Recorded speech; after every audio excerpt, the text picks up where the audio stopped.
Good morning student. आज हमारा topic है concept of heat and work.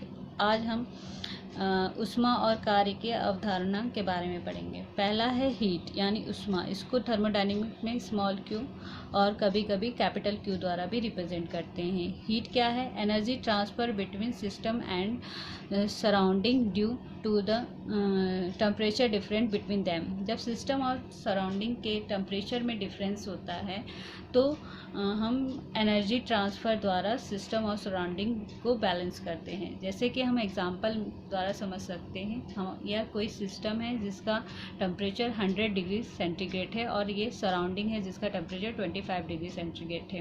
क्योंकि हमारे सिस्टम का टेम्परेचर अधिक है और सराउंडिंग का टेम्परेचर कम, और हमें पता है कि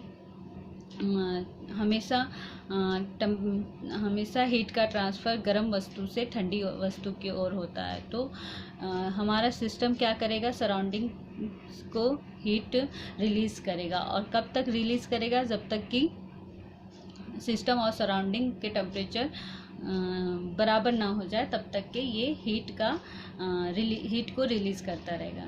ठीक है। इसी तरह हमारा एक दूसरा सिस्टम है जिसमें सिस्टम का टेम्परेचर 10 डिग्री सेंटीग्रेड और सराउंडिंग का टेम्परेचर 25 डिग्री सेंटीग्रेड है। तो क्योंकि हमारे सिस्टम का टेम्परेचर कम है और सराउंडिंग का टेम्परेचर अधिक, तो सिस्टम क्या करेगा? सराउंडिंग से हीट को अपने अंदर लेगा, यानी हीट का एब्जॉर्प्शन करेगा। और कब तक करेगा? जब तक कि सिस्टम और सराउंडिंग क्या हो जाए? इक्विलिब्रियम में ना आ जाए, यानी दोनों के टेम्परेचर सेम ना हो जाए। Unit of heat, SI unit of heat is the joule. ठीक है। SI यूनिट हीट की क्या होती है? जूल होती है। और 1 जूल किसके बराबर होता है? 0.2390 कैलोरी। और 1 calorie equal to 4.184 joule.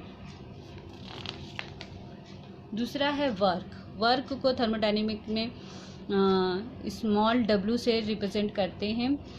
Work क्या होता है? ये भी क्या होता है? एक तरह का ऊर्जा का ही रूप है, और इसमें भी क्या होता है? एनर्जी का ट्रांसफ़र होता है between system and surrounding as a result of unbalance force between system and surrounding. जब सिस्टम और सराउंडिंग के बीच कोई अनबैलेंस फोर्स होता है तो उसको बैलेंस करने के लिए सिस्टम या सराउंडिंग वर्क करते हैं। ठीक है। एग्जाम्पल के लिए देखिए, एक्सपेंशन ऑफ गैस।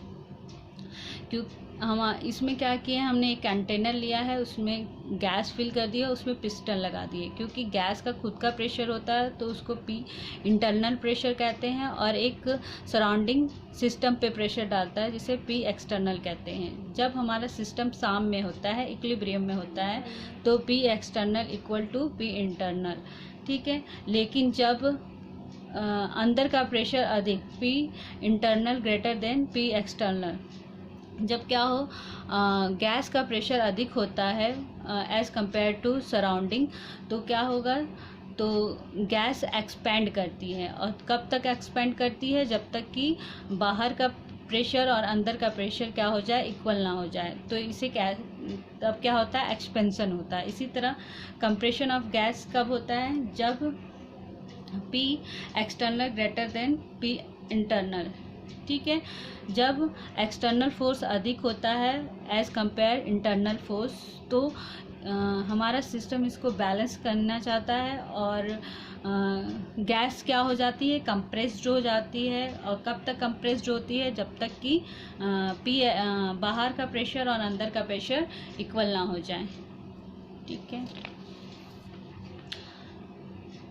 वर्क का, क्योंकि हम यहाँ थर्मोडायनेमिक में मैकेनिकल वर्क की बात करते हैं, तो इसका फॉर्मूला होता है फोर्स इनटू डिस्प्लेसमेंट। ठीक है।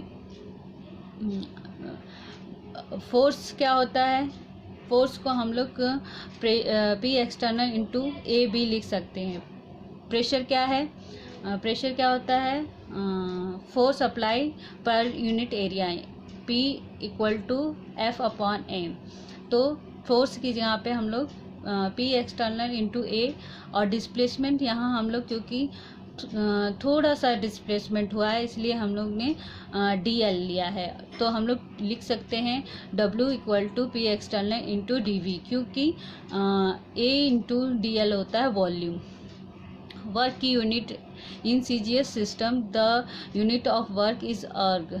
ठीक है, CGS पद्धति में कार्य की इकाई अर्ग होती है और 1 जूल इक्वल टू 10⁷ अर्ग होता है। ठीक है, और किसी भी थर्मोडायनेमिक्स में जब तक गैस का एक्सपेंशन या कंप्रेशन नहीं होता तो उसमें कोई वर्क नहीं होता। यदि गैस में या तो उसमें एक्सपेंशन हो या उसमें कंप्रेशन हो तभी कोई वर्क होता है। Both heat and work our path function. कार्य और ऊष्मा दोनों ही क्या होते हैं, पाथ फंक्शन होते हैं, यानी वो पाथ पे डिपेंड करते हैं। हमारा सिस्टम एक स्टेट से दूसरे स्टेट यानी इनिशियल स्टेट से फाइनल स्टेट पे किस प्रोसेस के द्वारा गया है उस पे वो डिपेंड करता है। ठीक है, ये पाथ फंक्शन है ना कि स्टेट फंक्शन। हीट और वर्क कैसा फंक्शन है, path function. Sign convention of heat and work बहुत ही इम्पॉर्टेंट है थर्मोडायनेमिक्स में। पहला है heat absorb by the system. जब क्या हो, सिस्टम हीट को एब्जॉर्ब करती है तो वो पॉजिटिव होता है। Heat release by the system, जब सिस्टम सराउंडिंग को हीट रिलीज करता है तो उसका साइन क्या होता है, निगेटिव होता है। इसी तरह वर्क के लिए भी work done by the system, जब सिस्टम द्वारा वर्क किया जाता है तो वर्क क्या होता है, निगेटिव होता है। जब गैस में एक्सपेंशन होता है तो हमारा सिस्टम वर्क करता है, इसीलिए वर्क क्या होता है, निगेटिव होता है। इसी तरह work done on the system, जब सिस्टम पर वर्क किया जाता है यानी सिस्टम पर वर्क करते हैं यानी सराउंडिंग द्वारा सिस्टम पर वर्क होता है तो वर्क क्या होता है, पॉजिटिव होता है। तो जब गैस का कंप्रेशन होता है उस समय भी वर्क क्या होते हैं, पॉजिटिव होते हैं। ठीक है, आज के लिए बस इतना ही। Thank you.